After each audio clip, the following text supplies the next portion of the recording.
Hi guys, my name is Nikki, aka the Dragon Queen, and today I'm here with my May TBR, so to speak, for Empty Shelfie. Now, I'm recording this on May 8th. I did record this prior to the end of April, but as you saw through my very short video regarding what the subjects were for Empty Shelfie, that didn't quite work out because of traveling for a wedding. So I'm going to re-record my TBR pile for you, and let's just jump on it. So up first, not really part of Empty Shelfie, but with Heather at Zether Books, we are reading Harry Potter, and this month technically we are on book 5, which I forgot to grab. Here it is. So we are reading book 5, Harry Potter and the Order of the Phoenix. This is the first book that I haven't read yet in the series. I am finishing up with book 4, Goblet of Fire. I'm currently listening to the audiobook. I'm a little over 50% done. So I should be finishing this on audiobook shortly, maybe in a day or two, and then I can jump on into this beast of a book. And then I will be caught up with Harry Potter for the book club that we're doing. If you didn't know, we read a book a month, so January was book 1 and then July will be book 7. Now for Empty Shelfie, this month Heather and I will be hosting, obviously, and then Britt will be our guest host on Twitter. She does not have a YouTube booktube channel, but she will be holding some sprints on Twitter, and I should be jumping onto Twitter soon. I might throw in a couple in the mornings when I wake up while I'm on my drive. I won't necessarily be participating because I'll be driving, but I'll be listening to audiobooks. Or maybe I'll post some throughout the day while I'm at work, but highly doubtful. Mostly like during lunch breaks and stuff.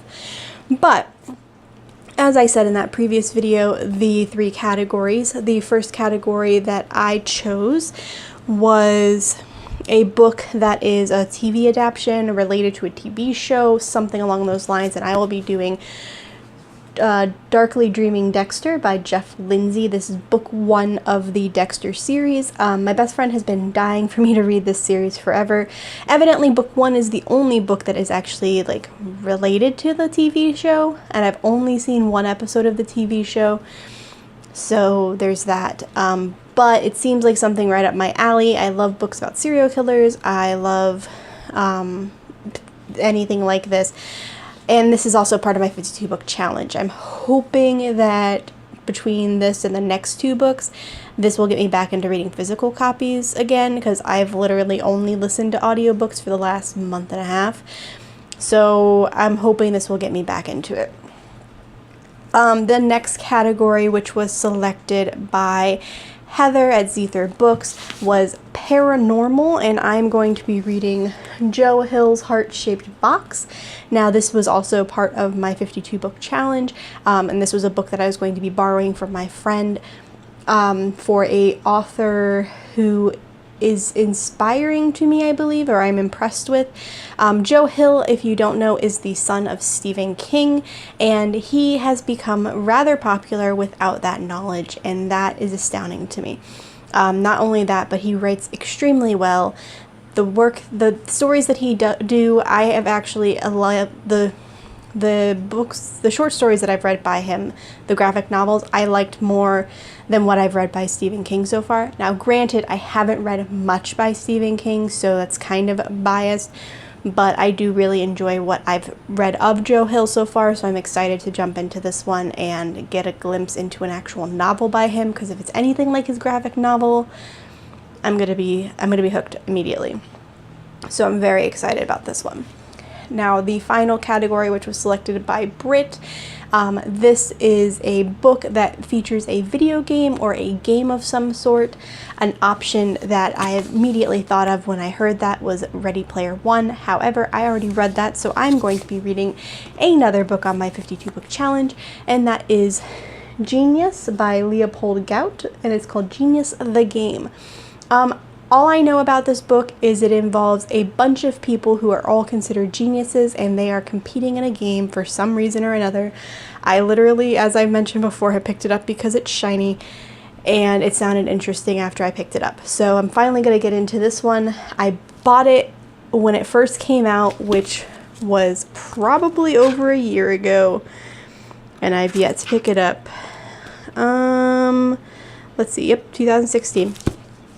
Over a year ago, and I've yet to read it, so I'm going to finally jump into this book and hopefully just enjoy it as much as I had hoped. Now, the only other book that I'm going to try to finish this month is, I lost it again.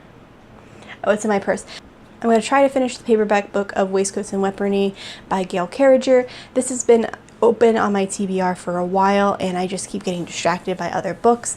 I'm also going to try to finish Wonder, which, as I mentioned in my wrap-up, which is currently exporting, so I should be uploading that soon.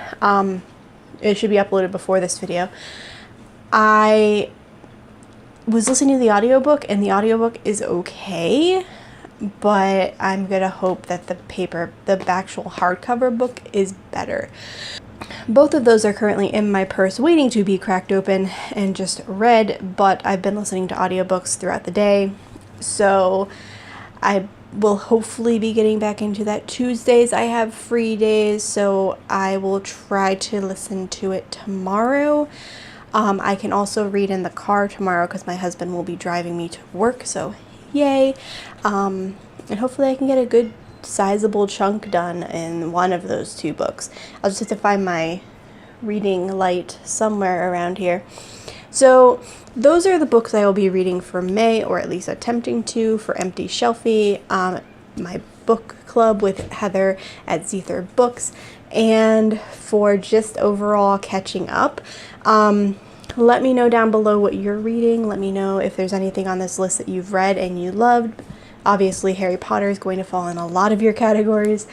And yeah, like it if you like it, subscribe if you want to. And this is the Dragon Queen signing off.